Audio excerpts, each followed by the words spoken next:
Hello students, प्रश्नावली 1.1 का आज हम पहला प्रश्न करने वाले हैं। सवाल दिया गया है कि निम्नलिखित संख्याओं को अभाज्य गुणनखंड के रूप में व्यक्त कीजिए। मतलब केवल गुणनखंड निकाल के छोड़ देना है। ये सवाल बहुत ही सरल है, बहुत अच्छे से करना है।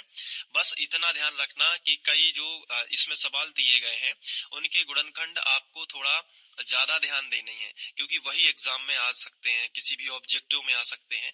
तो चलिए पहला सवाल ले लेते हैं। पहला सवाल है 140। तो हम क्या करेंगे, नीचे लिखेंगे जो है हल लिख दिया और नीचे लिख देंगे 140 और बराबर का चिन्ह, मतलब 140 के जो गुणनखंड आएंगे वो हम यहाँ पे लिखेंगे। लेकिन गुणनखंड निकालेंगे कैसे? तो देखो ये सवाल ही है कि अभाज्य गुणनखंड निकालिए। तो मतलब 140 के गुणनखंड इसी साइड में आप लिख सकते हो कि हमने इस तरीके से देखो निकाले भी थे, ताकि एग्जामिनर को पता चले कि हाँ आपने गुणनखंड निकाल दिए। तो पहले देखो इकाई अंक 0 होता है, तो मैंने आपको क्या ट्रिक बताई है कि मैंने गुणनखंड निकालना अलग से ही एक टॉपिक बताया था, है ना, आपको ध्यान होगा। उसमें मैंने आपको केवल गुणनखंड निकालना सिखाया है और उसका बेसिक मैंने आपको रूट बताया है कि किसी भी संख्या में जब भी गुणनखंड निकालना है तो किसी भी कोई भी संख्या दी रहती है तो सबसे पहले 2 से भाग करना ट्राई करो। जब 2 से भाग नहीं जाता है तो फिर आप 3 से ट्राई करो। और कभी कभी कोई संख्या ऐसी होती है जिनमें 3 से भी भाग नहीं जाता तो 5 से ट्राई कर लो। 5 से नहीं गया तो फिर 7 से कर लो, 7 से नहीं गया तो फिर इससे कर लो, 11 से कर लो, 11 से नहीं गया तो 13 से कर लो। तो कुछ जो है संख्याएं हैं इनको आप डायरेक्ट याद कर लो कि 2 3 5 7 11 13। तो एग्जाम में आप फंसोगे नहीं, क्योंकि ज्यादातर क्या होता है कि हम जिस सवाल पे कम फोकस रखते हैं वही परीक्षा में आ जाता है। इसलिए कोई भी सवाल है उसको बहुत ही प्यार से, बहुत ही आराम से करना है, ठीक है। और सभी सवाल आईएमपी होते हैं, ऐसा कोई आईएमपी नहीं होता पेपर में आ जाता है तो वो आईएमपी कहलाने लगता है। चलो 140 जो आपको दिया गया है, पहले किससे ट्राई करना है? 2 से। तो 2 सत्ते 14, 7 बार गया। जीरो जो ऊपर रहता है ना, मैंने आपको बताया कि जो जीरो रहता है उसमें कोई भाग नहीं देते, वो जीरो सीधा उतार देते हैं, तो जीरो आ गया। अब 2 से करो ट्राई।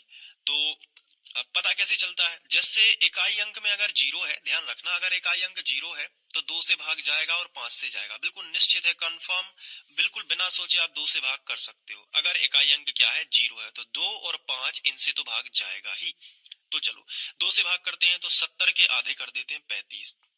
मैंने आधे क्यों किए? क्योंकि जब भी 2 से भाग देते हैं तो उस संख्या का आधा ही होता है, क्योंकि 35 दूनी 70 ही होंगे। और वैसे नहीं बनता है तो ऐसा कर लो, 2 तिया 6, 7 में से 6 बार 6, 3 बार में 6 तो निकल गए। अब एक बचा, क्योंकि 7 थे, 6 निकले तो एक बचा, तो एक जो बचता है वो साइड में आ जाता है। साइड में आएगा तो कितने हो गए? 10, क्योंकि जीरो बना ही था, एक साइड में आए तो 10, तो 2 पंचे 10, 5 बार चला गया भाग। ये तो आप पे बनता होगा, ठीक है। अब देखो जैसे इकाई अंक 5 है तो फिर हमें 5 से ही भाग देना चाहिए। इकाई अंक अगर 5 आ जाता है तो हमें 5 से ही भाग देना है, ध्यान रखना है। क्यों देना है 5 से भाग? क्योंकि 2 से नहीं जाएगा, 3 से जा सकता है, लेकिन यहाँ पे 3 से भी नहीं जा रहा है। इकाई अंक 5 है तो किस किस से जा सकता है? ध्यान रखना है, आप अपनी नोटबुक में लिखते जाइएगा। अगर कोई संख्या दी गई है और उसका इकाई अंक 5 है तो उसमें 3 से भाग जा सकता है और 5 से जा सकता है। तो 3 से नहीं जाएगा तो 5 से अवश्य ही जाएगा, बिल्कुल निश्चित जाएगा। तो 5 से जा रहा है, यहाँ पे 3 से नहीं जा रहा है, आप चेक कर लीजिएगा। तो 6.75 35, 7 बार में गया। फिर 7 में 7 से ही जाएगा, तो 7 एकम 7। तो 140 के जो अभाज्य गुणनखंड होंगे वो होंगे 2 गुणित 2। तो सबसे पहले तो 2 के ऊपर 2 की घात, यानी 2 गुणित 2 है तो 2 के ऊपर 2 की घात भी हो सकता है। और 5 गुणित 7 सिंगल सिंगल है तो 5 और गुणित 7 हम इसको लिख देंगे और यही 140 के जो है आपके अभाज्य गुणनखंड आ जाएंगे। बोलो समझ में आया? ठीक है, समझ में आया है तो अभी वीडियो को लाइक करिएगा, ठीक है। अब 156 है, 156 है तो कैसे करोगे? एक बार वीडियो को पॉज कर लो, खुद से भी कुछ प्रैक्टिस करना है, रखा रखाया मिल रहा है तो ऐसा ना हो कि आप बाद में भूल जाओ। तो 156 का वीडियो को पॉज करो, ट्राई करो स्पीड में। अगर आप पूरे तरीके से ईमानदार हो तो वीडियो को पॉज करके ट्राई करो जरा। चलिए अब मैं मान के चल रहा हूँ कि आपने निकाला है, ठीक है। तो 156 को थोड़ा सा करेंगे अपन। 156 यहाँ पे लिखा। अब चूंकि अभाज्य गुणनखंड निकालना है तो 156 साइड में लिख लिया। इसके बाद हम ट्राई करेंगे। देखो इकाई अंक अगर कोई सम संख्या है तो 2 से भाग जाएगा, मैंने गुणनखंड निकालना सिखाया है आपको, उसमें बताया था। अगर इकाई अंक कोई सम संख्या है, जैसे 2 4 6 8, सम संख्या समझते हो ना, जिसमें 2 का भाग पूरी बार जाता है। अगर इकाई अंक कोई सम संख्या है, ध्यान रखना, अगर इकाई अंक कोई सम संख्या है तो 2 से भाग जाएगा ही जाएगा, ध्यान रखना। अभी लग रहा होगा आपको कि सर बार बार रिपीट क्यों कर रहे हैं, लेकिन जब एग्जाम में बैठोगे तो मेरी ही बातें ध्यान आएंगी, बहुत ध्यान से समझना। तो 2 सत्ते 14, 7 बार में तो 14 निकल गए, यहाँ पे लिखे थे 15, तो 14 निकल गए तो एक बचा, तो एक साइड में आ गया, तो 16 हो गए, तो 2 अट्ठे 16, ऐसे करना पड़ता है। फिर इकाई अंक फिर से सम संख्या है, 8 एक सम संख्या है ना, तो फिर से 2 से भाग चला जाएगा, तो 2 तिया 6, 7 में से 6 निकल गए 3 बार में, तो 6 निकले थे कितने 7, 6 निकले एक बचा 18, 2 इनाम 18, 39 आ गया। अब 39 ऐसी संख्या है जिसमें आप इकाई अंक देखोगे तो 9 है, जो कि एक विषम संख्या है, तो 9 है तो 3 से चला जाएगा, तो 3 एकम 3 और 3 तिरका 9, 3 बार गया, फिर 13 आ गया, तो 13 में 13 से ही जाएगा, क्योंकि 13 जो है एक अभाज्य संख्या है, तो 13 एकम 13। तो अब 156 में 2 कितनी बार आया है, 2 बार, यानी कि हम लिख सकते हैं 2 के ऊपर 2 की पावर, और 3 आया है एक बार, तो हम लिख सकते हैं 3 गुणित, और 13 भी एक बार, तो 13 लिख दिया। बोलो बनेगा कि नहीं, ऐसा ही आया है ना तुम्हारा, ठीक है। अब 156 के बाद जो तीसरा सवाल है वो है 38 25, तो यहाँ पे देखो 38 25 को हम लिखेंगे, बहुत ही धैर्य के साथ पेशेंस के साथ देखते रहो, सब कुछ बनेगा, तुम पे गणित में टेंशन लेने की जरूरत नहीं है, अभी वन शॉट भी बना दूंगा आपके लिए, तो रिवीजन हो जाएगा। तो 38 25 जो है वो कैसे करोगे, सबसे पहले क्या करना है, 38 25 जो है उसको आपको क्या करना है, लिख लेना है, बराबर का चिन्ह लगा लेना है। अब देखो 38 25 को साइड में लिख लो, 38 25 ऐसे लिख लोगे ना, फिर एक खड़ी लाइन और एक आड़ी लाइन, ये भी कर लोगे, बिल्कुल कर लेंगे सर। चलिए इकाई अंक क्या है, 5 है, जब भी इकाई अंक 5 है, मैंने आपको बताया 2 चीजों से ट्राई करिएगा, पहली संख्या 3, दूसरी संख्या 5, मैक्सिमम 5 से जाता है, तो मैं 5 से ही ट्राई कर देता हूं, आप चाहो तो 3 से भी कर सकते हो, जैसे कि 3 से अगर आप सोचते हो तो 3 से जैसे आप सोचते हो तो 3 एकम 3 हो जाएगा, 3 दूनी 6 हो जाएगा, बचेगा 2 हो जाएंगे 22, तो 3 से जा रहा है तो कर देते हैं 3 एकम 3, है ना। अब 8 बचा, तो 3 अलग अलग संख्याओं में देते हैं, जब बड़ी संख्या हो तोड़ तोड़ के भाग देते हैं, देख लो कैसे, 3 एकम 3, 3 तो निकल गया, अब आ गए 8, तो 8 में 3 की दुनिया ऐसी पढ़नी है कि 8 से ज्यादा ना हो, तो 3 दूनी 6, क्योंकि 3 तिरका 9 ज्यादा हो जाएगा 8 से, तो 3 दूनी 6, समझ पा रहे हो ना, तो 3 दूनी 6 आ गया। अब 8 में 6 निकल गए, कितने बचे जल्दी बताओ, जल्दी बताओ कितने बचे, 2 बचे, कितने हो गए 22, क्योंकि 2 यहाँ ऑलरेडी है, 2 22 हो गए, तो 3 की दुनिया ऐसी पढ़ो कि 22 से ज्यादा ना हो, तो 30 7 21, 7 बार गया 21 हो गए, एक बचा, अब क्योंकि 22 थे, 30 7 21, 7 बार में 21 निकल गया, तो एक बचा हो गया 15, 3 5 15, क्लियर हुआ कि नहीं। तो अब देखो ये आ गया, अब 3 से फिर से ट्राई कर लेते हैं, 3 चौके 12, बिल्कुल 3 से फिर चला जा रहा है, 3 चौके 12, एक में नहीं गया तो 2 संख्या हमने इकट्ठी ले ली, 3 चौके 12, 4 बार में चला गया। फिर देखो 7 था, तो 3 की टेबल ऐसी पढ़नी है कि 7 से ज्यादा ना हो, तो 3 दूनी 6, अब क्योंकि हम 3 तिरका 9 पढ़ देते तो 7 से बड़ा है 9 अंक, तो 3 दूनी 6 ही रहने दिया कि कम ठीक है लेकिन ज्यादा नहीं, तो 3 दूनी 6, अब 7 में से 6 निकल गए, एक बचा 15 हो गया, क्योंकि एक बचा तो वो 5 के सामने खड़े हो गए, तो 15 हो गया, तो 3 5 15, 425 आ गया, लेकिन अब नहीं जाएगा 3 से। उसका रीजन ये है कि यहाँ पे 3 एकम 3 करेंगे तो 4 में से 3 निकल जाएंगे, एक बचेगा 12, 3 चौके 12 पूरी बार चला जाएगा, तो 5 में फिर 3 का जाता नहीं है, तो 5 से ही ट्राई कर दो, तो 5 अट्ठे 40, 8 बार गया, बचे 2, 5 अट्ठे 40, समझ में आ रहा है कि नहीं, 5 अट्ठे 40, 40 निकल गए, 42 थे, 40 निकल गए, तो कितने बचे, 2 बचे, हो गए कितने 25 हो गए, तो फिर पचम 25, ये 5 बार चला गया, फिर से समझ लो, 5 अट्ठे 40, 42 में से 40 निकल गए 8 बार में, तो कितने बचे 2, अब 2 लिखे तो 5 के सामने आ जाएंगे, तो 25 हो जाएंगे, तो पचम 25, अब फिर से 5 से दे दो, 5 की टेबल पहले 8 में पढ़ो, 8 से ज्यादा ना हो, 5 एकम 5, 5 दूनी 10, 8 से ज्यादा हो जाते हैं, तो 5 एकम 5 ही रहने दो। अब 8 में से 5 निकल गए, तो कितने बचे 3, हो गए 35, तो पौने 7, 35, 7 बार में चला गया, 17 एक अभाज्य संख्या है, तो 17 एकम 17 ही रहने दो। तो 38 25 को क्या लिख सकते हो कि 3 है 2 बार, तो 3 के ऊपर 2 की घात, 5 है 2 बार, तो 5 के ऊपर 2 की घात, फिर 17 है एक बार, तो 17, तो 38 25 के जो अभाज्य गुणनखंड है बेटा वो आएंगे 3 के ऊपर 2 की घात, 5 के ऊपर 2 की घात गुणित 17। बोलो समझ में आया कि नहीं। तो ये जो 3 सवाल है मैंने आपको करवाए, और तीनों सवालों में आपको बहुत, अब चौथा सवाल जो है उसको भी देख लो एक बार, 5005 है, इसको आपको वीडियो को पॉज करके करना है, अगर नहीं बनता है तो ही देखना है। चलिए मैं अब करवा देता हूँ। तो देखो ये 5005 है, थोड़ा सा कठिन है लेकिन इतना भी कठिन नहीं है कि आप पे ना बने। सबसे पहले क्या करना है, 5005 बराबर इसके अभाज्य गुणनखंड यहाँ साइड में निकाल देते हैं। तो 5005 इकाई अंक, देखो मैंने बताया था कि जब इकाई अंक 5 है तो या तो 3 से भाग जाएगा या फिर 5 से जाएगा, लेकिन इसमें 3 का नहीं जा रहा है, आप ट्राई कर सकते हो, 5 का चला जाएगा। देखो 5 एकम 5, मैंने बोला था ना 0 है तो वो 0 ज्यों के त्यों उतरते हैं, तो 2 0 थे तो 2 0 हमने नीचे लिख दिए, फिर 5 का भाग 5 में गया एक बार। अब 1001 बहुत ही कॉम्प्लिकेटेड संख्या, यहाँ पे बच्चे फंस जाते हैं कि अब किससे चला जाएगा, बहुत ही दिक्कत हो गई। तो यहाँ पे कुछ चीजें होती हैं जो एग्जाम टाइम में आपको ध्यान रखनी होती हैं, इसलिए बोलते हैं बार बार रिवीजन करना है, क्योंकि आप समझ के आधार पे कितना भी पढ़ लो लेकिन कुछ चीजों के बारे में पता होना ही चाहिए। जैसे ये संख्या 1001 है, अगर ये आ जाएगी और आपने ढंग से नहीं पढ़ाई की तो यहाँ फंस जाओगे। यहाँ जाता है भाग 7 से, याद रखना किससे जाएगा, 7 से सीधा, ना 2 से जाएगा, ना 3 से जाएगा, ना 5 से जाएगा। इसलिए मैंने रूल बताया कि पहले 2 से ट्राई कर लेना, इसमें आप 2 से ट्राई करोगे नहीं जाएगा तो आप कहोगे चलो 3 से कर लेते हैं। आप इस संख्या में 3 से ट्राई करोगे फिर भी नहीं जाएगा, आप इस संख्या में 5 से ट्राई करोगे फिर भी नहीं जाएगा, फिर आप आ जाओगे 7 पे। तो मेरा बताया हुआ रूल आपको यहाँ पे हेल्प कर जाएगा। तो फिर 7 से ट्राई करोगे तो 7 10, पहले 10 ले लो, 7 एकम 7, ठीक है, कितने बचे 3 हो गए 30। फिर 7 की टेबल ऐसी पढ़ो कि वो 30 से ज्यादा ना हो, क्योंकि यहाँ पे 7 एकम 7 हो गया तो 7 10 में से 7 निकल जाएंगे एक बार में। कितने बचेंगे बताओ, आप खुद बताओ, 10 में से 7 निकल गए, कितने बचे 3 बचे ना, तो हो गए कितने 30। अब 7 की टेबल ऐसी पढ़ना है कि 30 से ज्यादा ना हो पाए। 7 चौके 28। अब 28, 30 में से 28 निकल गए, आप बताओ खुद कितने बचे, आप खुद बताओ, 30 में से 28 निकल गए, कितने बचे 2 बचे ना, तो हो जाएंगे 21, 7 या 21, 143 है। 143 में अब 7 से भी नहीं जाएगा, है ना।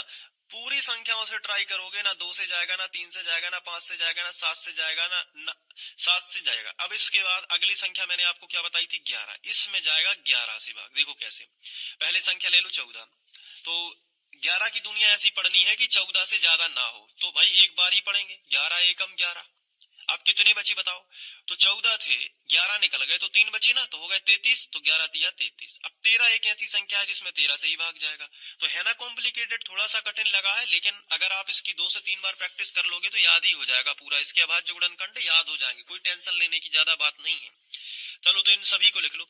तो 5005 के अभाज्य गुणनखंड आएंगे 5 गुणे 7 गुणे 11 गुणे 13।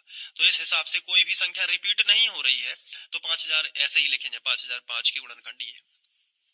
अब एक और संख्या है बहुत ही खतरनाक वाली, उसको करके आप देखोगे क्या है वो, 7429। मैं लिख देता हूं यहाँ पे 7429।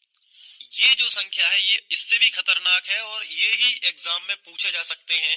तो इसको कैसे करोगे 7429 को, देखो यहाँ पे जो रूल होते हैं ना वो धरे के धरे रह जाते हैं। क्या होता है कि कई बच्चे सोचते हैं कि ये तो इसमें किसी का भाग जा ही नहीं रहा, इसलिए मैंने एक कॉमन रूल आपको बताया है कि पहले 2 से ट्राई करो, 2 से नहीं जाता 3 से करो, कम से कम हार तो नहीं मानोगे ना, ट्राई तो करते रहोगे, 2 3 5 7 11, फिर धीरे धीरे आप 13 से ट्राई करोगे, 13 से। इस 7429 में 13 से भी नहीं जाएगा, आप देखोगे कि ना, देखो इसमें ना 2 से गया है, ना 3 से गया है, ना 5 से गया है, ना 7 से गया है, ना 13 से गया, 11 से गया है, ना 13 से गया है, सीधा 17 से भाग गया है इसमें। तो यही तो मैं आपको बता रहा हूं ना कि ट्राई करोगे एग्जाम में, ऐसा तो नहीं होगा ना कि छोड़ के आ जाओगे कि मुझसे नहीं बन रहा, आप ट्राई करते जाओगे, कहीं ना कहीं तो फंसी जाएगी संख्या। तो यहाँ 17 पे फंसी है। ऊपर वाला सवाल देखो कितने पे फंसा था, ऊपर वाला सवाल यहाँ पे 7 पे फंस गया था। तो यही होता है प्रैक्टिस का। और कई बच्चे ऐसे होते हैं कि 7429 संख्या को डायरेक्ट याद कर लेते कि आने दो एग्जाम में देखते हैं इसको। 7429 आया तो उनका सीधा यहाँ पे 17 लिखता है, सीधा 17, कि भाई उन्हें पता है 2 से 5 बार करके आए हैं, उन्हें पता था कि ये आएगा। अब 74 17 का करोगे तो पहले 74 है, पहले 74 संख्या, 17 की दुनिया ऐसी पढ़ना है कि 74 से ज्यादा ना हो। तो 17 की दुनिया क्या आपको आती है, कई बच्चों को नहीं आती होगी दुनिया, कोई टेंशन नहीं है, अगर दुनिया भी नहीं आती है तो भी मैं आपको देखो ऐसा बताता हूं, 17 का पहले 2 से करो तो 17 दूनी 34, ठीक है। अब फिर 17 का कितने में करो 3 से, तो 17 तिया 51, 17 चौके 68, तो 17 गुणे 4 कर लेना तो 68 आएंगे। फिर 5 करोगे तो ज्यादा हो जाएंगे, ये 17 पौने 85 होते हैं, मैं आपको बताऊं तो 74 से तो ज्यादा हो जाएंगे। तो 17 चौके 68, 4 बार भी आपको लिखना है और 68 आ जाएंगे। अब 74 में से 68 निकल जाएंगे 4 बार में, तो 74 में से 68 निकल जाएंगे तो 14 में से 8 जाएंगे यहाँ पे, तो 8 6 14, यहाँ पे बचेगा कट 6 बचेंगे। तो जो 6 बचेंगे बेटा वो 6 इधर आ जाएंगे तो कितने हो जाएंगे 62, 62 हो जाएंगे कि नहीं। तो देखो अब 17 की टेबल ऐसी पढ़ना है कि 62 से ज्यादा ना हो, तो 17 तिया 51, क्योंकि 17 चौके 68, 62 से ज्यादा हो जाएंगे। तो 17 तिया 51। अब देखो आप बहुत ही स्पेशल तरीके से 62 थे 51 निकल गए, तो 2 में से 1 गया तो 1, और 6 में से 5 गए, कितने बचे? 11। 11 बच गए और साइड में लिखा है 9, तो 11 और 9 कितने हो जाएंगे? 119। तो 17 सत्ते 119 होता है। आप अगर नहीं भी पता है तो 17 की टेबल में आप गुणा करते जाओगे तो 7 बार में आपको 119 प्राप्त हो जाएगा। और इससे अच्छा तो मैं आपको बताऊंगा ना, 74 29 का याद रखो, सीधा 17 से जाएगा। क्योंकि कितना भी समझ लो, अगर आपने नहीं ध्यान दिया तो एग्जाम में सिर्फ भाग देते रह जाओगे, बाकी बच्चे आगे निकल जाएंगे, आप टाइम वेस्ट करोगे सीधा। तो 437 आ जाएगा, 17 से कर देना, ठीक है। अब यहाँ पे 19 से जाएगा, देखो यहाँ 17 से गया, फिर डायरेक्ट 19 से, ये सारी संख्या जो मैंने आपको भी बताई थी ना 2 से लेके 17 तक, वो सब कुछ यहाँ पे कोई काम नहीं करेगी, सीधा 19 से भाग जाएगा, और वो भी 23 बार जाएगा। कैसे जाएगा? देखो यहाँ 43 है ना, तो 17 दूनी 34 हो जाएगा, तो बचेंगे कितने यहाँ पे? 43 है। आप खुद दिमाग लगाओ कि 43 में से 34 आप घटा दोगे तो 13, 13 3 के मान लेते हैं 13, 13 में से 4 गए 9 बचे, यहाँ कट 9 बचेंगे ना, 9 बचेंगे, और यहाँ पे 7 है, तो यहाँ पे हाँ यहाँ पे 19 दूनी 38 होगा। तो पहले मैं 43 में से 38 आपको घटा के बताऊंगा, मिस्टेक हो रही थी। तो देखो 43 जो है उसमें से मैं 38 आपको घटा के बता देता हूँ, 19 दूनी 38 होगा, क्योंकि तो 3 में से 3 के मान लेते हैं 13, 13 में से 8 जाएंगे तो कितने बच जाएंगे? 5 बचेंगे, है ना, और ये कटपिट हो जाएगा, तो 5 और 5 और ये साइड में लिखा है 7, तो 19 तिया 57 हो जाएगा, फिर तो 23 बार में जाएगा, और 23 का फिर 23 में ही जाता है। बहुत ही कठिन है ये, लेकिन उतना सरल भी मैं कहूंगा, क्योंकि मगर अगर मैं आपकी जगह पे होता ना तो 74 29 का सीधा याद कर लेता, 17 19 23 सीधा, कोई टेंशन नहीं है, कोई नहीं कहेगा आपके कि इसमें समझना है, इसमें आपने रट लिया, कोई नहीं कहेगा। क्यों? क्योंकि संख्या ही ऐसी है भाई, रट लोगे तो आपका टाइम सेव होगा एग्जाम में, सीधी सी बात है, प्रैक्टिकल बनो, टेंशन लेने की जरूरत नहीं है। तो 74 29 का 17 19 और 23 जो है वो अभाज्य गुणनखंड होंगे। तो इस तरीके से प्रश्नावली 1.1 का प्रश्न क्रमांक 1 जो है वो समाप्त होता है, और इसमें मैंने आपको बताया कि अभाज्य गुणनखंड के रूप में हम कैसे व्यक्त कर सकते हैं। अब कई बच्चे कहेंगे कि सर हमें नोट करना है, तो नोट करना है नोटबुक में, तो मैं आपको एक एक करके दिखा देता हूँ। पहले ये लिखिए, वीडियो को पॉज कर सकते हो आप, ठीक है, वीडियो को क्या कर सकते हो? पॉज। आगे देखो, ये लिखना, फिर इसके बाद ये लिखना है, इसके बाद यहाँ पे लिखना है, और फिर ये, ठीक है। और पीडीएफ नोट्स भी मैथ के बन रहे हैं, जैसे ही बन जाएंगे तो रिसेंट वीडियो चेक करते रहा करो, उसमें जो है मैं नोट्स की जानकारी दे दूंगा। तो अगर आप बनाना चाहते हो तो ठीक है, यहाँ से बना सकते हो, लेकिन नहीं बनाना चाहते हो तो मैथ्स की जो है पीडीएफ भी मैं आपको प्रोवाइड कराने वाला हूँ जल्दी ही, तो वो भी मिल जाएगी। और बाकी सारे वीडियोस देखना चाहते हो तो नीचे डिस्क्रिप्शन या यहाँ पे एंड स्क्रीन दिख रही होगी, वहां पे देख के कंप्लीट कर सकते हो। Thank you. हेलो स्टूडेंट्स, आगे बढ़ते हुए आज हम प्रश्नावली 1.1 का प्रश्न क्रमांक 2 हल करना सीखेंगे। सवाल दिया गया है कि पूर्णांकों के निम्नलिखित युग्मों के एचसीएफ और एलसीएम ज्ञात कीजिए तथा इनकी जांच कीजिए कि दो संख्याओं का गुणनफल बराबर एचसीएफ गुणित एलसीएम है। प्रश्न 2 के अंदर 3 सवाल हमें दिए गए हैं। पहला सवाल 26 और 91, दो संख्याएं हमें दी गई हैं 26 और 91। तो इसमें करना क्या है, हर सवाल में दो दो संख्याएं हैं, ये आप देख रहे हो, यहाँ 510 और 92 है, यहाँ 336 और 54 है, तो हर सवाल में दो दो संख्याएं हैं। करना क्या है, इन दोनों संख्याओं का सबसे पहले एचसीएफ निकालना है, फिर उनका एलसीएम निकालना है, फिर जांच करनी है। कैसी जांच करोगे कि दोनों संख्याओं का जो गुणनफल है वो बराबर होना चाहिए एचसीएफ गुणित एलसीएम के। मतलब हम इन दोनों संख्याओं का गुणा करेंगे, जैसे हम पहला सवाल करेंगे यदि, तो इसमें हम जैसे दो संख्या हमें 26 और 91 दी गई हैं, तो हम इन दोनों का गुणा करेंगे, और जो आंसर आएगा वही आंसर हमारा, जो हम एचसीएफ हमने निकाला है और जो एलसीएम निकाला है, उन दोनों का गुणा करने से भी वही आंसर आना चाहिए जो इन दोनों संख्याओं के गुणा करने से आया है। तो हम कहेंगे कि हमारा एचसीएफ और एलसीएम दोनों ठीक है, क्योंकि ये फॉर्मूला होता है, दो संख्याओं का गुणनफल बराबर होता है एचसीएफ और एलसीएम, ठीक है, ये सूत्र ही है। तो इसी से जांच हो जाएगी। तो देखो पहला सवाल करेंगे तो और अच्छे से समझ में आएगा। तो हम 26 और 91 जो पहला सवाल है इसको हम अलग से लिख लेते हैं। तो पहला सवाल हमने लिख लिया 26 और 91। तो कैसे करना है बहुत ध्यान से देखिए। सबसे पहले अगर आप तरीके से हल करेंगे जैसा बोर्ड एग्जाम में करना है तो आपको लिखना चाहिए दी गई संख्याएं। तो सबसे पहले आपने लिखा दी गई संख्याएं, और वो दोनों संख्याएं कौन कौन सी हैं, 26 और 91। तो यहाँ नीचे लिखोगे 26 और 91, ये दोनों संख्याएं आपको लिख लेनी है। इसके बाद आपको क्या करना है कि 26 के अभाज्य गुणनखंड निकालना है और 91 के। तो यहाँ पे लिखोगे, पहले लिखोगे 26 के अभाज्य गुणनखंड, फिर लिखोगे 91 के अभाज्य गुणनखंड, और बराबर यहाँ और बराबर यहाँ, इतना कर लोगे। ठीक है, अपने आप से पूछते जाओ कि हाँ इतना कर लेंगे। ठीक है, अब रफ पेपर पे जाना है आपको, मतलब रफ वर्क करना है थोड़ा सा। तो मैं रफ वर्क जो है उसके लिए अलग पेज का यूज कर लेता हूँ। ये देखो, यहाँ पे आपको सबसे पहले 26 के अभाज्य गुणनखंड निकाल देने हैं। तो 2 से अपन ट्राई करेंगे। सबसे पहले 2 एकम 2, एक बार चला गया। अब 6 में 2, तो 2 तिया 6, 3 बार चला गया। तो 13 दूनी 26। ठीक है, अब 13 एक अभाज्य संख्या है, 13 में 13 का ही भाग जाता है, याद रखिएगा। तो 13 एकम 13, तो कितना आया, 13 गुणित 2। तो यहाँ पे लिख दो 13 गुणित 2, या आप लिख सकते हो 2 गुणित 13, दोनों सही है, टेंशन मत लो। इसके बाद अब हम निकालेंगे 91 के अभाज्य गुणनखंड। तो मैं 91 के अभाज्य गुणनखंड यहाँ पे आपको अलग से दिखाऊंगा। तो 91 हमने लिखा। इसके बाद अब हम ट्राई करते हैं 2 से। तो 2 से इसमें नहीं जाएगा क्योंकि इकाई अंक विषम संख्या है। तो अगर इकाई के अंक में 2, 4, 6, 8 ऐसी सम संख्या लिखी हो जिनमें 2 का भाग चला जाता है तो 2 से चला जाएगा, लेकिन यहाँ पे 1 है। तो जब 1 हो तो हम 3 से ट्राई करते हैं पहले।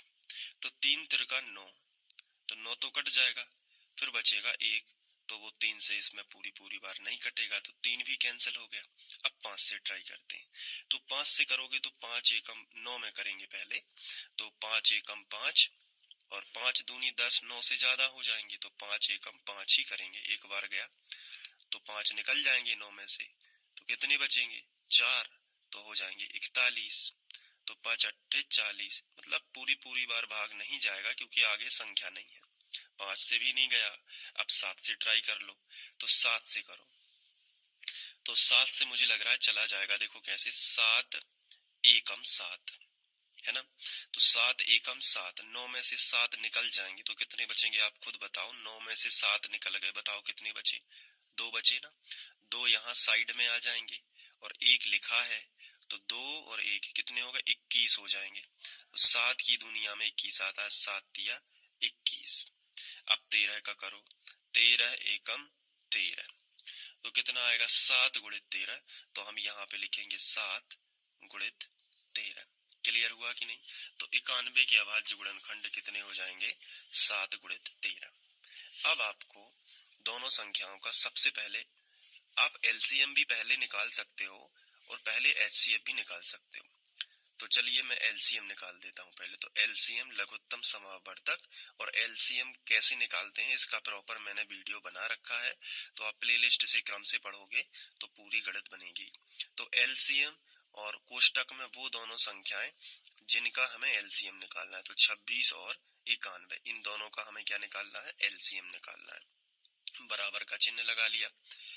अब एलसीएम निकालना है तो उसके लिए क्या शर्त है कि हमें सभी संख्याओं को लिखना है यहाँ से, और उनकी ऊंची घातों को लिखना है। क्या करना है, ऊंची घातों को लिखना है, और कभी कोई भी संख्या रिपीट नहीं लिखनी है, डबल नहीं लिखनी है।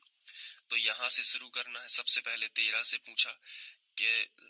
पूछा कि क्या तुम्हारी कोई बड़ी घात तो नहीं है। तो 13 ने कहा नहीं, 1 की घात यहाँ है और 1 की घात नीचे भी है। तो 13 जो है वो सबसे ऊंची घात अपने आप में है। ठीक है, क्योंकि 13 से बड़ी कोई घात नहीं है। 13 के ऊपर 2 की पावर होती अगर नीचे, तो हम उसको पहले लिखते, इसको नहीं लिखते, क्योंकि एलसीएम में क्या चाहिए हमें, सबसे बड़ी घातों को। लेकिन है नहीं, 13 से फिर आगे बढ़े। अब एलसीएम निकालते टाइम याद रखना कि हम पहली संख्या के अभाज्य गुणनखंड से स्टार्ट करते हैं अपनी यात्रा, और आखिरी वाली संख्या के गुणनखंड तक जाते हैं, ताकि कोई संख्या रह ना जाए। तो 13 अपने आप में सर्वोच्चतम घात लेके बैठा हुआ है। इसके बाद दो से पूछा क्या तुम्हारी नीचे कोई घात तो नहीं है बड़ी, दो ने कहा नहीं, दो अकेला ही है, तो दो लिख लिया। फिर 7 से पूछा, 7 ने कहा नहीं, 7 से बड़ी घात है ही नहीं, तो 7 ही आ जाएगा। फिर 13 से पूछा, 13, अब 13 हम नहीं लिख सकते क्योंकि 13 पहले लिख चुका है, तो 13 से 13 को नहीं लिखेंगे। अब आगे देखो एलसीएम में, 13 दूनी 26, इन दोनों का गुणा किया तो कितना आया 26, और गुणित कितना है 7। अब देखो 7 42, 42 की 2 हासिल आ जाएगी 4, और 7 दूनी 14, 14 में 4 जोड़ोगे तो 18, 182 जो है वो आपका एलसीएम आ जाएगा। अब हम निकालेंगे एचसीएफ। तो एचसीएफ कैसे निकालते हैं? एचसीएफ दोनों संख्याओं का 26 और 91 का कैसे निकालते हैं? बहुत ही सरल है। एचसीएफ कहता है कि दोनों के जो अभाज्य गुणनखंड हैं 26 के और 91 के, उन दोनों में देखो ऐसी कौन सी संख्या है जो उभयनिष्ठ है, यानी जो दोनों में उपस्थित है। तो देखो 13 ऊपर भी है और संख्या 13 नीचे भी है, तो 13 दोनों में है। घातें नहीं देखना, केवल संख्या देखो, तो 13 दोनों में है।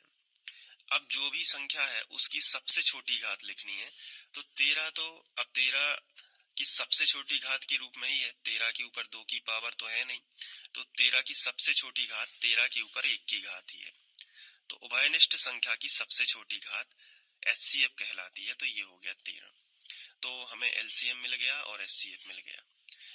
अब हम जो है और आगे जांच कर सकते हैं इसकी, तो हम हेडिंग डालेंगे जांच। आपको इसी तरीके से हेडिंग डालनी है जांच। अब इसके बाद क्या करना है, जांच में आपको वही सूत्र लगाना है। वो सूत्र है कि दोनों संख्याओं का गुणनफल बराबर एलसीएम गुणित एचसीएफ। दोनों संख्याएं कौन कौन सी हैं? 26 और 91। तो यहाँ पे 26 और यहाँ पे 91, और दोनों का क्या करना है? गुणनफल, तो बीच में गुणा का चिन्ह बराबर। यहाँ देखो एलसीएम कितना है, तो ये देखो एलसीएम कितना आया है 182, तो यहाँ पे लिख लो 182, और एचसीएफ कितना है 13, तो यहाँ पे लिख लो 13। अब 26 गुणित 91 आपको करके देखना है, तो इसके लिए रफ पेपर का यूज करोगे आप, ठीक है। मैं यहाँ पे रफ पेपर का यूज कर लेता हूँ और 91 गुणित 26 लिख लेता हूँ। पहले हम 6 से कर लेते हैं, 6 एकम 6 और 6 नाम 54। अब नीचे 31 लगा लेंगे। अब 2 से कर लेते हैं, 2 एकम 2 और 2 नाम 18। अब जोड़ लेते हैं, तो 6 4 और 2 6, 8 5 13 की 3 हासिल आ जाएगी 1, 1 और 1 2, 23 66। तो यहाँ पे हमने लिखा 23 66, फिर बराबर का चिन्ह। अब हम 182 गुणित 13 कर लेते हैं, तो यहाँ पे हमने लिखा 182 और गुणित हमने कितना लिखा 13। 3 से कर देते हैं, 3 दूनी 6, 3 8 24, 24 की 4 हासिल आ जाएगी 2, 3 एकम 3 और 2 5। अब 1 से कर लो, है ना, तो 1 दूनी 2 और 1 अट्ठे 8 और 1 एकम 1। अब जोड़ लो, ठीक है, तो 6 4 और 2 6, 8 5 13, 13 की 3 हासिल आ जाएगी 1, 1 और 1 2, 23 66। इसका भी आया, तो हम यहाँ पे लिखेंगे 23 66। देखो बराबर है ना, बिल्कुल। जैसे ही बराबर आ जाए तो आप नीचे लिखोगे जो कि सत्य है, जो कि सत्य है, और आपका जो है उत्तर आ जाएगा। तो आई होप आपको समझ में आ गया होगा। अब आप इसको नोट कर लो अच्छे से। पहला सवाल मैंने समझा दिया है, ये देखो इसको नोट करो अच्छे से। ये यहाँ पे, फिर इसके बाद यहाँ पे,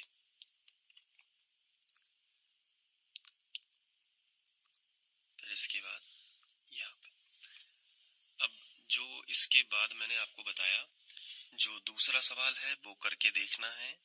अगर नहीं बनता है तो फिर आप वीडियो देख सकते हो प्लेलिस्ट में। और ये तीसरा, ठीक है, तो प्लेलिस्ट मैंने बना दी है ताकि आपको परेशानी ना हो। तो पूरी गणित जो है उसी प्लेलिस्ट में रहेगी, चैप्टर बाय चैप्टर। तो आप डिस्क्रिप्शन में लिंक दी गई है, या फिर एंड स्क्रीन पे यहाँ साइड में दिख रही होगी, तो उस पर क्लिक कर दो, तो प्लेलिस्ट आपके पास पहुंच जाएगी और एक एक करके आप सारे वीडियोस देख सकते हो। दूसरा करने की कोशिश जरूर करो। मैं दूसरा सवाल अब नेक्स्ट वीडियो लेक्चर में करूंगा। Thank you. हेलो स्टूडेंट्स, प्रश्नावली 1.1 में आगे बढ़ते हुए प्रश्न क्रमांक 3 हल करना सीखेंगे।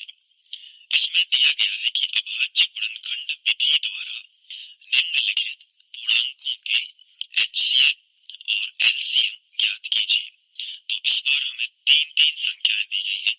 इसके पहले के जितने भी सवाल करे हैं उसमें दो संख्याएं होती थी और दोनों का हम LCM और HCF निकालते थे। लेकिन अब आप देख रहे होंगे कि आपको तीन संख्याएं दी गई हैं। यहाँ पे भी आप देखो तीन संख्याएं दी गई हैं, यहाँ पे भी देखो तीन संख्याएं हैं। तो पहला सवाल हम स्टार्ट करते हैं। तो पहला सवाल हमने लिख लिया है। अब जो सॉल्यूशन है मैं उसी तरीके से कराऊंगा जैसा आपको परीक्षा में लिखना है। तो समझना भी हो गया, नोट्स भी बन गए और पता भी चल गया कि एग्जाम में लिखना कैसे है। सबसे पहले जो हमें दिया रहता है वो हम लिखते हैं। तो हमने लिखा दी गई संख्याएं, और जो संख्याएं हमें दी गई हैं जैसे 15, पहले 12 है, फिर 15 है और उसके बाद है 21। इतना सबसे पहले आपको लिख देना है। तो इतना तो आप पे बन जाएगा। अब पहले क्या निकालना है, हमें देखो HCF बोला गया है और LCM बोला गया है। कोई दिक्कत नहीं है, बस ध्यान से समझते जाओ। हमें चाहे HCF निकालना हो चाहे LCM निकालना हो, हमें अभाज्य गुणनखंड पहले निकालने पड़ेंगे। तो हम यहाँ पे लिखेंगे 12 के अभाज्य गुणनखंड और हमने बराबर का चिन्ह लगा लिया। इसके साथ साथ 15 के अभाज्य गुणनखंड नीचे लिख लेते हैं और साथ में 21 के अभाज्य गुणनखंड। तो हमने लिखा। इसके बाद अब हम सबसे पहले रफ पेपर पर 12 के अभाज्य गुणनखंड निकाल देते हैं। बहुत ध्यान से समझते जाना और धीरज रखना थोड़ा सा, है ना। 12 लिखा, एक खड़ी लाइन और एक आड़ी लाइन ऐसे खींचना है। गुणनखंड निकालना मैंने आपको बताया है। सबसे पहले 2 से भाग करना होता है। तो 2 × 12, 6 बार चला गया। जब 2 से भाग ना जाए तो 3 से भाग देना, जब 3 से ना जाए तो 5 से देना।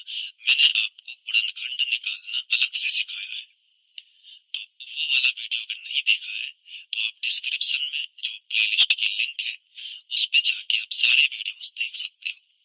इसके बाद अब हम 6 जो है इसमें भी 2 से चला जाएगा क्योंकि 2 की दुनिया में 6 आता है 3 बार में। 2 दिया 6। अब 2 की दुनिया में 3 नहीं आता तो 3 से ही भाग करेंगे। 3 1 कम 3 एक बार चला जाएगा। और जैसे ही यहाँ पे 1 आ गया तो समझ जाना कि गुणनखंड विधि हो चुकी है। अब जो किनारे पे आ रहा है वही इस संख्या के गुणनखंड है कि 2 2 और 3। तो 2 कितनी बार आया है, 2 बार आया है। तो 2 के ऊपर 2 की घात लगा सकते हैं, पावर लगा सकते हैं। और गुणित में कितना है 3, तो यहाँ गुणा में कितने लिख सकते हैं, 3 लिख सकते हैं। बोलो आ रहा है ना समझ में? ठीक है। अब 15 के, तो 15 संख्या लिखी और यहाँ पे एक खड़ी लाइन और एक आड़ी लाइन खींच दी। अब देखो इकाई अंक 5 है जो कि एक विषम संख्या है, तो कभी भी 2 से भाग नहीं जा सकता क्योंकि 2 से भाग तभी जाएगा जब इकाई अंक एक सम संख्या हो। सम संख्या मतलब जैसे 2 4 6। अब यहाँ पे देखो सम संख्या 2 थी ना, तो 2 से भाग चला गया था, यहाँ पे 5 है।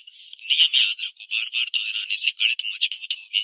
किसी भी सवाल को रटना नहीं है, उस सवाल को ऐसे करना है कि आगे आप किसी एंट्रेंस टेस्ट, कोई भी एंट्रेंस टेस्ट निकालो तो वो आप आसानी से निकाल सको। तो देखो 3 से भाग करना है तो 3 5 15, फिर 5 एकम 5। पढ़ाई को ऐसे करना चाहिए कि कुछ मतलब की पढ़ाई हो ताकि आप एक शिक्षित और अच्छे इंसान बने।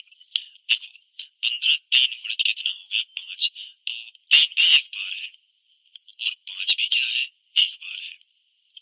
अब इसके बाद 21 जो है उसके अभाज्य गुणनखंड निकालने, तो 21 लिखा रफ कॉपी में,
बड़ी 2 के ऊपर 3 की घात तो नहीं है ना, 2 के ऊपर 4 की घात तो नहीं है ना, नहीं है ना, केवल 2 के ऊपर 2 की घात सबसे बड़ी है। आगे बढ़ जाओ। अब जो 3 है, अब ये बताओ कि 3 की सबसे ऊंची घात क्या है। तो यहाँ भी 3 के ऊपर 1 की घात है, यहाँ भी 3 के ऊपर 1 की घात है, और यहाँ भी 3 के ऊपर 1 की घात। कहीं 2 की घात तो नहीं है, नहीं, तो सबसे ऊंची घात है 3 के ऊपर 1 की घात। आगे बढ़ जाओ। 5 भी अकेला लिखा है और 7 भी अकेला है, 1 की पावर के साथ। कोई टेंशन, ये एलसीएम हो गया आपका। अब इसको सॉल्व कर लो। 2 के ऊपर 2 की घात का मतलब 2 गुणित 2 यानी कि 4 गुणित, ये देखो 5 दिया 15, इसको समेट के लिख दो, 5 दिया 15 और गुणित कितना हो गया 7। अब 15 चौके 60, 15 चौके 60 और गुणित कितना है 7। अब 7 का कर दो, तो संख्या का संख्या में कर दो, जीरो बाद में लगा देना, तो 42। अब जीरो लगा दो तो कितना आया 420, एलसीएम आ गया।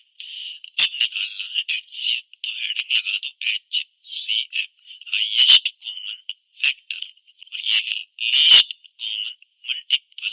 मैंने आपको इनकी फुल फॉर्म और अलग से इनकी मेथड बताई है।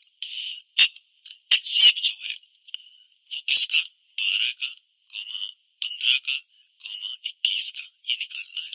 ठीक है, कोई टेंशन नहीं, आराम से आ जाएगा। HCF में आपको वो संख्या लिखनी है जो तीनों में उपस्थित है, तीनों संख्याओं के अभाज्य गुणनखंडों में उपस्थित है, ऐसी संख्या लिखो। देखो 3 इसमें भी है, 21 के अभाज्य गुणनखंड में भी 3 है, 15 के अभाज्य गुणनखंड में भी 3 है, और 12 के अभाज्य गुणनखंड में भी 3 है। तो 3 3 3 तीनों में है ना, तो HCF जो होगा वो 3 होगा। अब 3 की सबसे छोटी घात 3 ही है, सबसे बड़ी भी 3 ही कह सकते हैं, सबसे छोटी भी 3, क्योंकि 3 के ऊपर कोई पावर ही नहीं है। तो HCF कितना हो गया 3। और तो नहीं कोई संख्या जो तीनों में हो, 7 इसमें है तो इन दोनों में नहीं है, 5 इसमें है तो इन दोनों में नहीं है, क्लियर है, 3 है। तो HCF कितना आएगा 3। तो हमने LCM भी ज्ञात कर लिया और HCF भी ज्ञात कर लिया। इसकी जांच करने का कोई फॉर्मूला नहीं है जिनमें 3 संख्याएं हैं, तो बस इतना ही आपके सिलेबस में है। तो ये जो है आपका प्रश्नावली 1.31 का पहला क्वेश्चन कंप्लीट हो जाता है। अब आप इसको अच्छे से नोट कर लीजिएगा। इसके बाद यहाँ पे आप वीडियो को पॉज करके नोट करिएगा। इसके बाद ये, अब आप कहोगे कि सर हम इतना करके आएंगे तो आपको पूरे नंबर मिल जाएंगे, बिल्कुल, बस एक चीज और लिखना है, वो क्या है, ये वाली लाइन, इसे कहते हैं फिनिश लाइन, यानी अंत में सवाल की समाप्ति कुछ भाषा के साथ में करना है हमेशा। उससे क्या होता है कि जो हमारा सॉल्यूशन है वो अच्छा माना जाता है। तो HCF 3 है और LCM 420, और थोड़े दूर इस तरीके से आप चाहो तो ये पूर्णविराम टाइप भी लगा सकते हो, और नहीं लगाना है तो मत लगाओ। तो ये अच्छे से लिख लो। अब बेटा ये जो दूसरा क्वेश्चन है ना, ये दूसरा क्वेश्चन तुम खुद से ट्राई करो और तीसरा क्वेश्चन भी खुद से ट्राई करो। अगर कहीं प्रॉब्लम आती है तो आप प्लेलिस्ट से वीडियो खोल के देखो, क्योंकि जरूरी नहीं है कि पहली बार जब आप गणित पढ़ रहे हो तो जरूरी नहीं है कि आप पे हर चीज बने, लेकिन एक बार जब आप पूरी गणित पढ़ लोगे तो आप में कॉन्फिडेंस आएगा। और मैं आपको वादा करता हूँ कि गणित जो है मैं आपको सिखा के ही छोड़ूंगा। बस आप प्रतिज्ञा कीजिए कि आप डेली 1 घंटे गणित पढ़ेंगे, और वीडियो देख देख के धीरे धीरे, छोटे छोटे वीडियोस होते हैं मेरे, देख देख के जितना टाइम हो उतना देख देख के गणित को बहुत आसान बनाओगे। मैं सिखाने पे ज्यादा जोर दे रहा हूँ, बशर्ते इसलिए मुझे थोड़ा सा टाइम लगता है हर सॉल्यूशन में, लेकिन आप लोग जानते हैं कि जब आप पहली बार पढ़ रहे हैं तो आपको तरीके का कुछ सॉल्यूशन चाहिए जिसमें आपको हर चीज समझ में आए। फिर रिवीजन के लिए तो फिर मैं वन शॉट लेके आऊंगा, उसमें थोड़ा फास्ट पढ़ाऊंगा, ठीक है। मैं चाहता हूँ कि कमजोर से कमजोर स्टूडेंट भी है उसको भी गणित बहुत अच्छे से समझ में आए, ठीक है। तो ये कर लेना। अब चौथा, दूसरा सवाल और तीसरा सवाल नेक्स्ट वीडियो लेक्चर में आपको मिलेगा। Thank you. स्टूडेंट्स, आगे बढ़ते हुए प्रश्नावली 1.1 का आज हम चौथा प्रश्न हल करना सीखेंगे। तो इसमें हमें HCF दिया गया है 9, ठीक है। HCF कितना दिया गया है 9, किसका दिया गया है? संख्याओं 306 और 657। ये दो संख्याएं हैं जिनका HCF हमें 9 दिया गया है। कितना दिया गया है? 9। संख्याएं कौन कौन सी है? 306 और 657। तो HCF दे के LCM हमें ज्ञात करने के लिए बोला गया है। LCM भी किसका? उन्हीं दोनों संख्याओं का, 306 और 657। ठीक है, तो हम सॉल्यूशन इसका उसी तरीके से करेंगे जैसा हमें बोर्ड एग्जाम में करना है। तो नोट्स भी बनते जाएंगे और समझ में भी आ जाएगा। तो सबसे पहले लिखेंगे जो दिया है, तो हम लिखेंगे दिया है। और क्या दिया गया है आप खुद बताओ? HCF जो है वो 9 दिया गया, यही दिया गया है ना। तो सबसे पहले लिखोगे कि जो HCF है किसका? 306, 657, ये हमें दिया गया है 9। ठीक है, तो अब एक फॉर्मूला लगाएंगे और ये पूरा सवाल सॉल्व हो जाएगा। फॉर्मूला क्या है? हम नीचे लिखेंगे, हम जानते हैं कि, तो इतना लिखोगे हम जानते हैं कि, और नीचे वो फॉर्मूला यानी वो सूत्र जो हमने जांच में लगाया था, अगर आपको याद हो तो जांच में क्या लगाया था? दोनों संख्याओं का गुणनफल बराबर LCM गुणित HCF। तो मैंने आपको कहा भी था कि ये जो फॉर्मूला है ये आपको याद कर लेना है। दोनों संख्याओं का गुणनफल बराबर HCF गुणित LCM। अब दोनों संख्याएं कौन कौन सी हैं? तो ये है 306 और 657। इनका हम गुणनफल लिखेंगे। तो चलिए हम 657 में गुणा किसका करना है? 306 का। तो पहले हमें 306 लिखना था, फिर हम 657 लिखेंगे। बराबर बराबर है तो बराबर का चिन्ह लगा दिया। अब HCF कितना है? तो HCF दिया गया है 9। गुणित लगा है तो गुणित का चिन्ह लगा दो। LCM क्या करना है? LCM हमें ज्ञात करना है, तो हम LCM यहाँ पे लिख लेंगे। क्लियर है ना? जो ज्ञात करना है वो हमने ज्यों का त्यों लिख दिया। अब क्या करेंगे? LCM, अगर हमें LCM का मान चाहिए तो ये जो 9 है ये गुणा वाली संख्या है, और गुणा वाली संख्या कहाँ आ जाएगी? बटे में। यानी आप यहाँ पे और इम्प्लाइज एट जो चिन्ह होता है इसका यूज कर सकते हो। तो ये जो 9 गुणा में है वो बटे में। तो पहले जो दो संख्याएं थी उनको लिख लो, यानी 306 गुणित 657, पहले इसको लिख लिया। अब जो संख्या 9 गुणा में है वो बटे में आ जाएगी, तो नीचे लिख दिया कि ये बटे में आ गई। और बराबर कितना हो जाएगा? LCM। मतलब अब काट पीट के जो भी उत्तर आएगा वो LCM कहलाएगा। ठीक है, तो चलो अब बहुत आसानी से हो जाएगा। देखो 9 से ये कट रहा है क्या? बिल्कुल, 9 एकम 9, और ये 30 ले लो पहले, तो 9 की दूनियां पढ़ो कि 30 से ज्यादा ना हो। तो 9 एकम 9, 9 दूनी 18 और 9 तिया 27, 3 बार में कटा। 27 निकल गए 30 में से, क्योंकि 9 तिया 27 हुए हैं। 30 में से 27 निकले तो कितने बचे? 3 बचे, तो हो गए 36। फिर से 9 से चला जाएगा, 9 चौके 36, यानी 9 से 306 34 बार में कटेगा। तो 34 यहाँ पे आपको लिख देना है और गुणित करना है 657, और बराबर आ जाएगा LCM।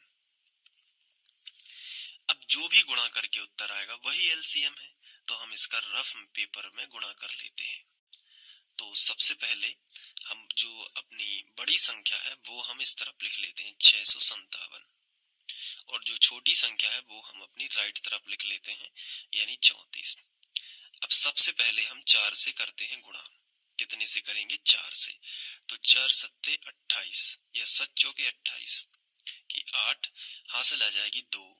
फिर 4 पंचे 20, 20 और 2 22, 22 की 2, फिर हासिल आ जाएगी 2। फिर 4 छौं 24, 24 और 2 कितने हुए? 26, तो यहाँ पे आ गया 26। अब गुणित का चिन्ह लगा लिया नीचे। अब 3 का करो, 30 आते 21, 21 की 1, हासिल आ जाएगी 2, 3 पांचे 15, 15 और 2 17, 17 की 7, हासिल आ जाएगी 1, और 3 छौं 18 और 1 हासिल की तो 19। अब जोड़ दो, तो 8 ज्यों का त्यों, 2 और 1 3, 7 और 6 13, 13 की 3 हासिल आ जाएगी 1, 9 और 2 11 और 1 12, 12 की 2 हासिल आ जाएगी 1, 1 और 1 2, यानी 22,338। तो यहाँ पे हम लिखेंगे 22,338 और यही हमारा क्या आ जाएगा, LCM बन जाएगा ना। तो इसको कर लेना। अतः अभीष्ट LCM इतना होगा। लास्ट वाली लाइन भी लिखना है इस तरीके से कि अतः अभीष्ट LCM 22,338 होगा।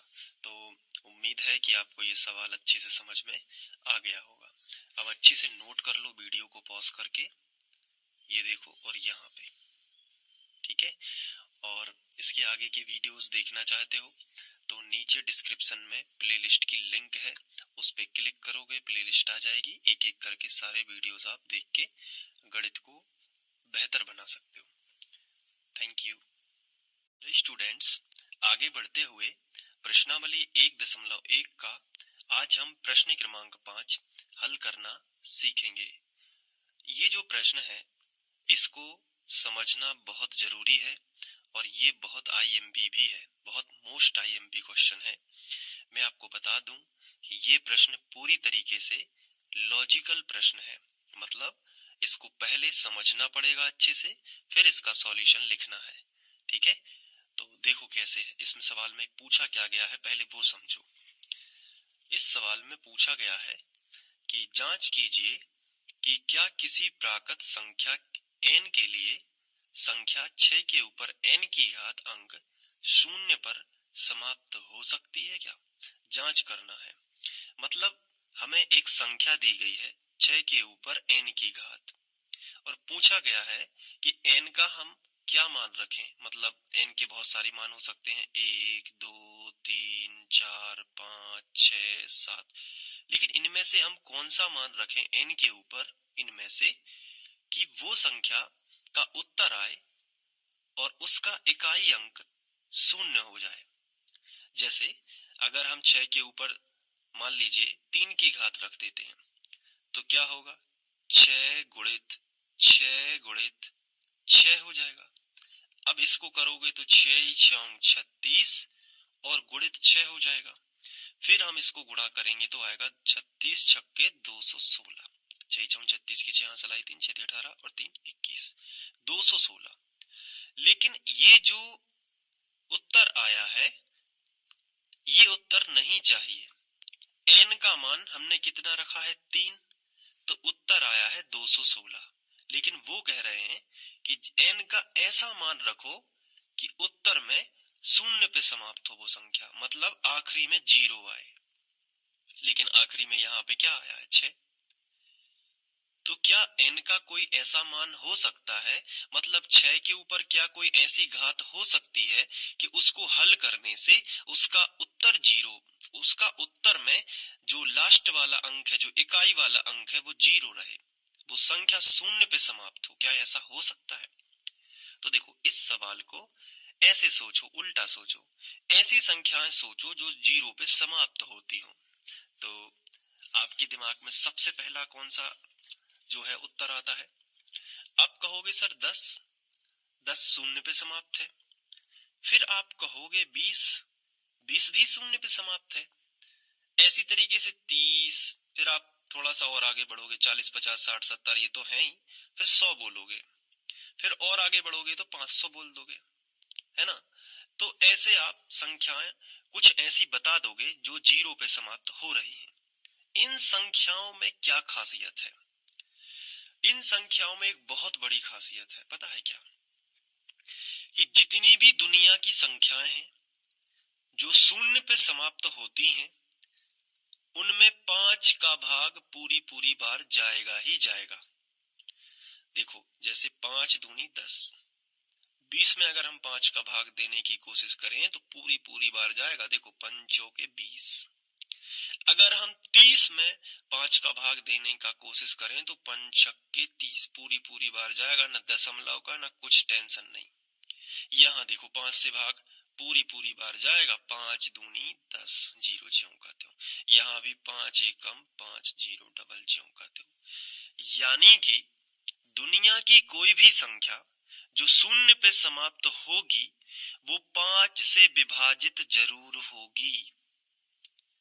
इसका दूसरा अर्थ ये भी हो सकता है कि दुनिया की कोई भी संख्या जो शून्य पे समाप्त हो रही है उसका एक गुणनखंड 5 जरूर होगा। क्योंकि वो 5 से विभाजित हो रही है, इसका मतलब है कि उसका एक गुणनखंड 5 होगा, तभी तो वो 5 से विभाजित हो रही है।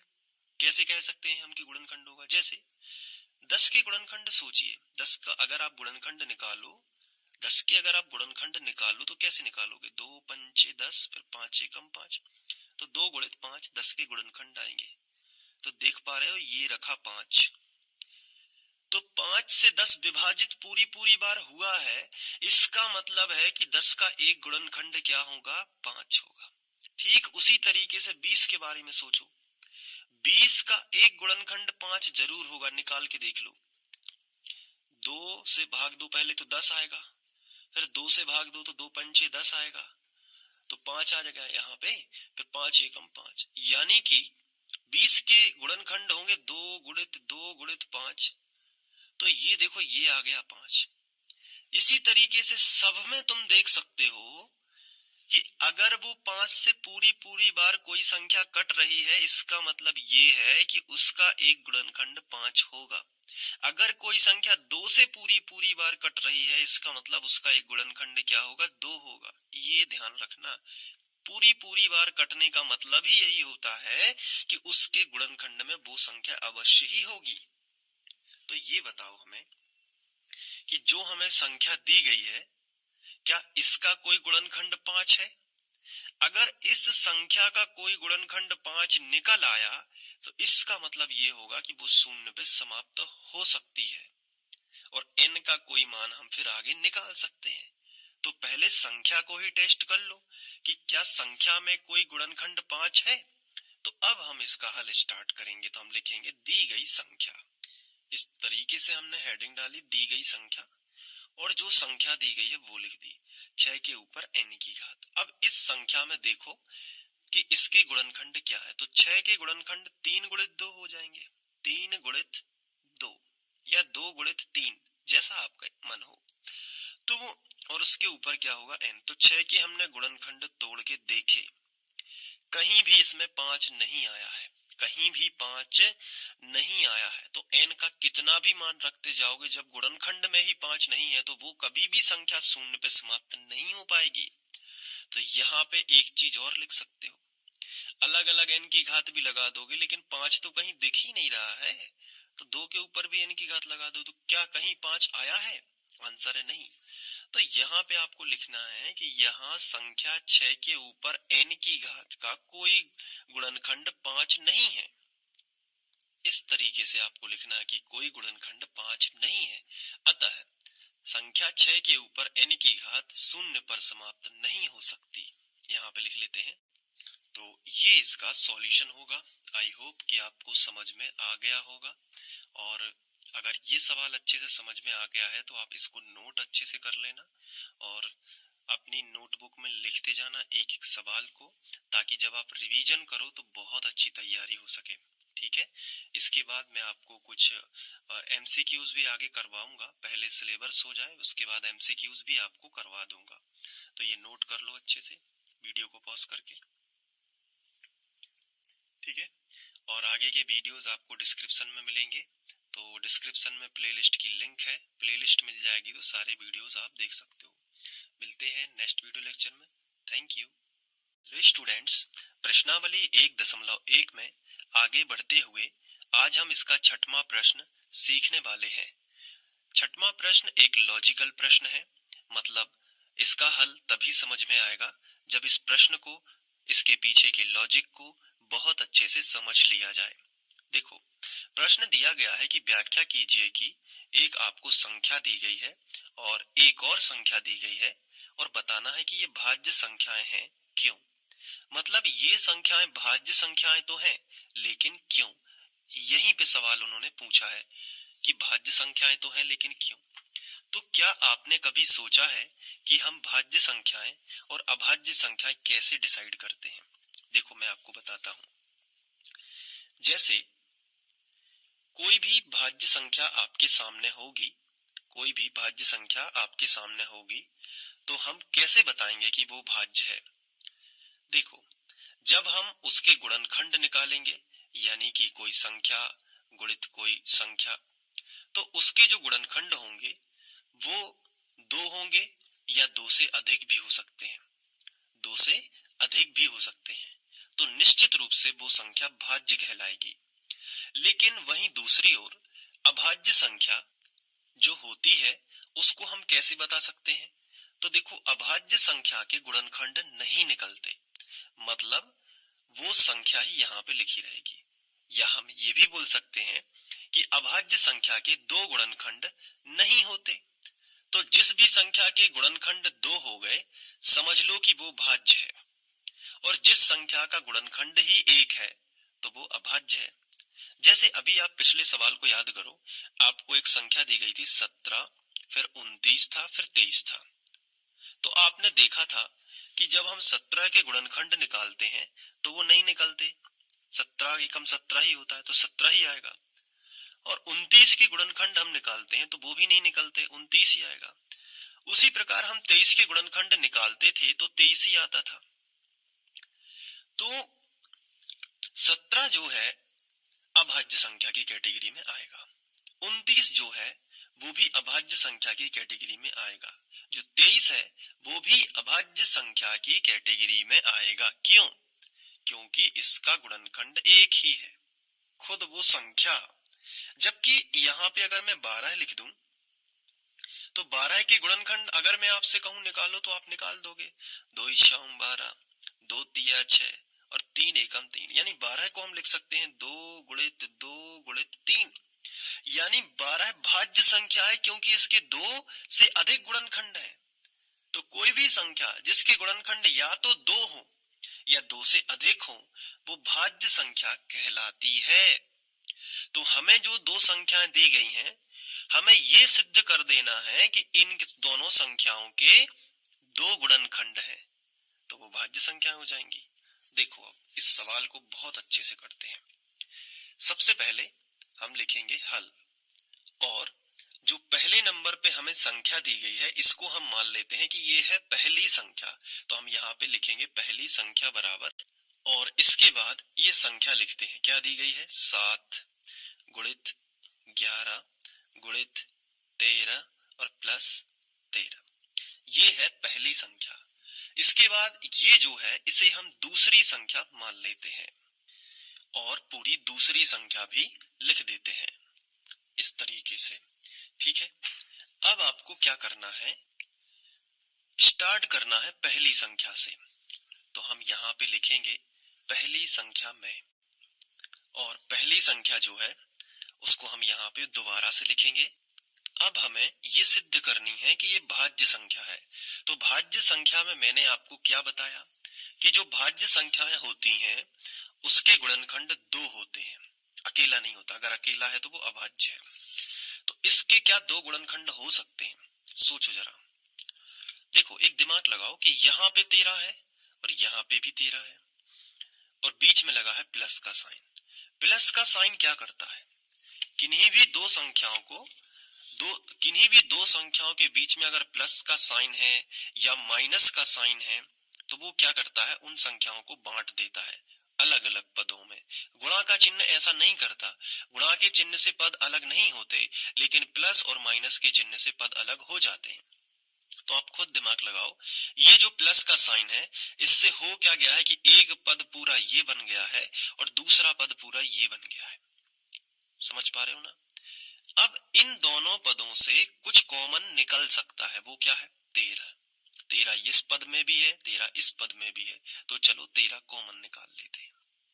कॉमन निकालेंगे तो फिर लगता है कोष्टक, और पहले पद से पूछते हैं कि कॉमन निकलने के बाद तुम्हारे पास क्या बचा। तो उसने कहा देखो 13 मेरे पास था, पहले पद की स्टोरी सुनो। पहले पद ने कहा कि मेरे पास 13 था, वो बाहर निकल गया, तो अब 7 गुणित 11 ही रह गया, तो हमने लिखा 7 गुणित 11। फिर प्लस का साइन है तो प्लस का साइन ज्यों का त्यों। अब दूसरे पद की बारी आती है। दूसरे पद ने कहा कि 13 बाहर निकल गया तो मेरे पास कुछ भी नहीं बचा। जब कुछ भी ना हो तो 1 मान लेते हैं, 0 नहीं मानना, 1 मानेंगे। अब 1 क्यों मानेंगे? क्योंकि जब हम 13 का वापस 1 में गुणा करें तो वो 13 की संभावना बनाए। समझ पा रहे हो ना? इसलिए अब देखो 13 ज्यों का त्यों। अब इसको जो है कोष्टक में जो है उसको सॉल्व करो तो 11 7 77 और प्लस में क्या है 1। पहले गुणा करते हैं फिर जोड़ते हैं। आगे बढ़ो तो 13 और 77 और 1 कितने होंगे 78। इसको हम कोष्टक को हटा भी सकते हैं तो 13 गुणित 78 लिख सकते हैं। और यही सिद्ध हो गया कि जो पहली संख्या थी उसके 2 गुणनखंड हैं, एक 13 और दूसरा 78। मतलब 2 गुणनखंड आ गए, इसका मतलब ये हो गया, अगर 2 गुणनखंड आ गए तो इसका मतलब ये हो गया कि जो पहली संख्या है वो भाज्य है। तो नीचे लिखोगे जो कि भाज्य है।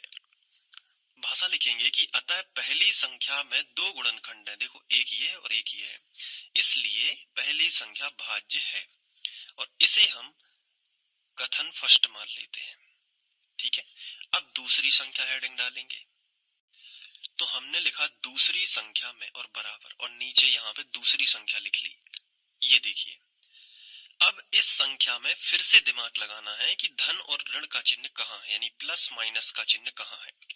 तो आप कहोगे ये है प्लस का चिन्ह, मतलब ये पूरा एक अलग पद है और ये पूरा एक अलग पद है, क्योंकि धन और ऋण के चिन्ह अलग अलग पदों में संख्याओं को विभक्त कर देते हैं, यानी बांट देते हैं।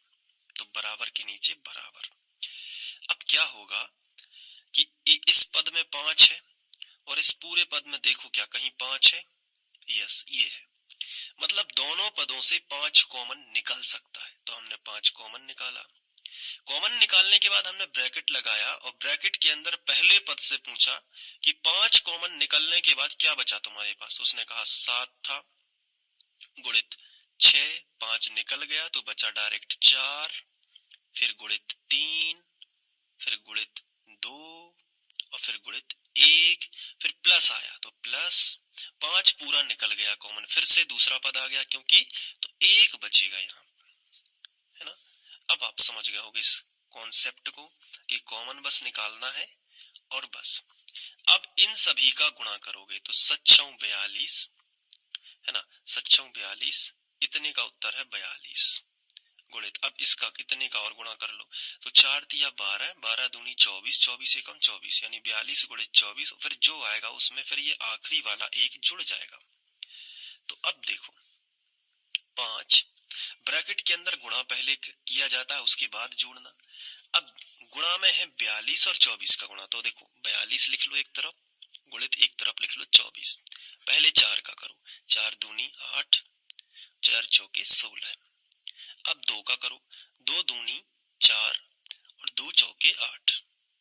अब जोड़ दो तो 8, 6 4 10, 10 का शून्य हसलाई 1, 8 और 1 9 और 1 10, कितना आया 1008। 1008 इन दोनों का गुणा, उसमें 1 जुड़ना है तो प्लस क्या कर लो 1 कर लो, तो 5 गुणित 1008 में 1 जोड़ोगे तो 1009 हो जाएगा। तो यहाँ पे भी आपको 2 गुणनखंड दिख रहे होंगे, एक ये फिर गुणित लग के एक ये, मतलब दूसरी संख्या के 2 गुणनखंड हैं। तो हम यहाँ पे सीधा सीधा लिख सकते हैं कि अतः दूसरी संख्या में 2 गुणनखंड है, इसलिए दूसरी संख्या भाज्य है। इसको बना लेते हैं कथन सेकंड। अब आखिरी में आपको लिखना है कि कथन 1 व 2 से स्पष्ट है कि दोनों संख्याएं भाज्य हैं। तो इस तरीके से आखिरी में लिख दोगे तो सबसे बेटर सॉल्यूशन आपका माना जाएगा। अब यहाँ पे सबसे पहले अब आप नोट कर लो, है ना, तो जो सवाल समझा है ना उसको अच्छे से लिख लो। तो यहाँ से लिखना स्टार्ट करो, वीडियो को पॉज कर लेना, इसके बाद यहाँ पे, फिर इसके बाद ये। तो उम्मीद उम्मीद करता हूँ कि अब ये सवाल आप पे बन जाएगा। अब इसके बाद हम लोग अगला प्रश्न करेंगे। मिलते हैं नेक्स्ट वीडियो लेक्चर में। पढ़ाई अच्छे से करते रहना और लगातार दोहराते रहना, ठीक है, और प्रैक्टिस करते रहना। सभी परीक्षाओं में अच्छे नंबर आने चाहिए। Thank you.